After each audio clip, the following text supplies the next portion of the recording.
څه وایه؟ هغه موږ لو کوو اشر مو کړی دی نو تاسو په کور کې څو نفره یاست؟ اته نیم. څنګه اته نیم نفره یاست؟ اته غټان یو کوچنی دی. ستا د پلار نوم راوښیه چیشت دی؟ بس را روان دی. هغه مې نه دی په کاشته روان دی. نوم یې راوښیه نوم یې چیشت دی؟ بس را روان دی. څنګه بس را روان دی؟ د هغه نوم راته ووایه هغه نوم چیشت دی؟ زه یې لیکم د ځان سره. د هغه نوم دغه دی بس را روان دی. د ورور نوم یې چیشت دی؟ ولاړی. چیرې ولاړی؟ نوم یې راته ووایه هغه مشهوره خو دې ته ولاړی. ولاړی؟ وروره د هغه نوم راته ووایه ستا د ورور نوم چیشت دی؟ هغه راته ووایه ته به ولاړی. چیرې ولاړی؟ کلیوال صاحب د هغه نوم دغه دی چې ولاړی. ښه د اکا نوم چیشت دی؟ هغه لیونی دی.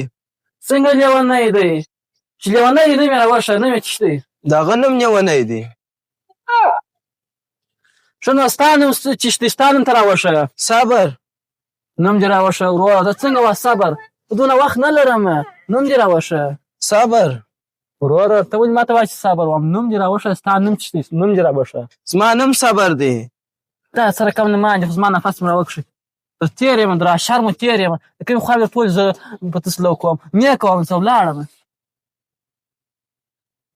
ما لو کوي څنګه مې چې واغسې ته لو اسانه دی ته هیله کړه.